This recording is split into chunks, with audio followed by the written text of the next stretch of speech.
안녕하십니까. 강남부터 치과 김성경입니다. 반갑습니다. 네.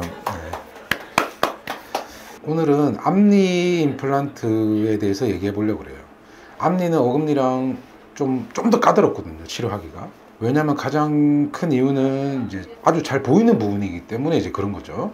앞니 임플란트의 특징이 있는데, 환자분들 중에 웃을 때 이렇게 잇몸이 훤히 보이는 사람이 있고 치아만 살짝 보이는 사람이 있어요. 근데 잇몸이 훤히 보이는 사람 같은 경우는 앞니 임플란트 하기가 이제 굉장히 부담스럽죠. 왜냐하면 잇몸 모양까지도 예뻐야 되니까. 근데 보통 치아가 빠져서 임플란트 하는 경우에는 그 치주염, 즉 치아가 박혀 있는 잇몸뼈에 염증으로 소실돼서 없어져서 임플란트를 하는 경우가 많은데, 이제 그런 경우에는 잇몸 좀 변하는 경우가 있어요. 뼈 이식을 하면 잇몸 형태가 원래 정상적인 모양으로 되느냐? 그게 되지 않아요. 뼈 이식도 하고 나중에 잇몸 이식도 해야 돼요. 근데 그게 좀 이제 쉬운 수술은 아니거든요. 그래서 이제 앞니 임플란트가 이제 굉장히 어려운 겁니다. 그리고 두 번째는, 앞니는 어금니랑 다르게 뼈가 기본적으로 얇아요. 우리 뼈 이렇게 만져보면 어금니는 두툼한데 앞니는 얇잖아요. 근데 그 얇은 뼈에다가 임플란트를 심어야 되는 거. 그리고 그 뼈까지도 소실됐으면 임플란트 심기가 이제 더 어려워지는 거죠. 그 뼈 이식을 하면 오케이, 뼈 이식을 하면 된다. 뼈 이식을 해도 할 수 있는 한계가 어느 정도 있다는 거예요. 근데 보기는 좋아야 되고.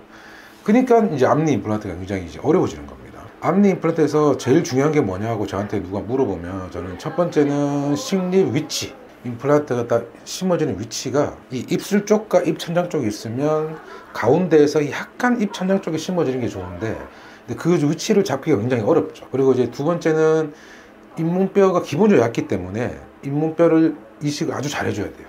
저는 충분히 많이 해주는 편이고, 설령 잇몸뼈가 그렇게 많이 부족하지 않아도 저는 먼 미래를 대비해서 앞니는 웬만하면 잇몸뼈 이식을 해놓는 편입니다. 왜냐면 임플란트 시간 지나면 그 주변의 뼈가 좀 녹을 수도 있거든요. 그 임플란트를 덮고 있는 주변의 뼈가 좀 얇으면 녹을 수 있기 때문에 일부러 좀 저는 뼈 이식을 많이 해놔요. 나중에 어떻게 될지 모르니까. 그리고 이제 세 번째 이제 어려운 게 이제 잇몸 이식이에요. 잇몸 이식은 입천장에서 잇몸을 떼서 갖다 붙이거나, 입천장에 잇몸을 좀 해서 이렇게 돌려서 붙이거나, 뭐 이런 식으로 해서 앞니 잇몸 모양을 좀 그래도 최대한 예쁘게 만들어 주는데, 그 이 수술도 이제 그렇게 좀 간단하진 않아요. 어려워요. 그래서 앞니 임플란트에서 중요한 거는 식립 위치, 그리고 뼈 이식, 그 다음에 잇몸 이식, 이 세 가지가 아주 중요하다. 근데 보통 임플란트 하시는 분들은 나이 좀 있는 분들이 많잖아요. 이제 그런 분들 같은 경우는 웃을 때 보통 잇몸이 안 보이는 사람이 대부분이기 때문에 굳이 너무 어렵게 수술할 필요는 저는 없다고 생각해요. 입술 붙여서 남한테 보여줄 일이 없거든요. 근데 굳이 그걸 어렵게 수술할 필요 있나? 그런 경우에는 굳이 잇몸 이식까지는 할 필요 없지 않나. 저는 그렇게 생각하는 편입니다. 그래서 앞니 임플란트에서 그 세 가지가 제일 중요하다. 그럼 앞니 어떤 경우에는 임플란트하고 어떤 경우에는 브릿지를 추천하세요?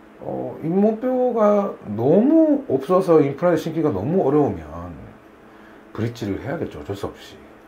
그거 말고는 웬만하면 거의 임플란트 할 수 있다고 보면 돼요. 앞니는 기본적으로 뼈 얇댔잖아요. 근데 잇몸뼈가 좀 없어지면 너무 얇아지는 거지. 이걸 뼈 이식을 해도 좀 너무 어렵다.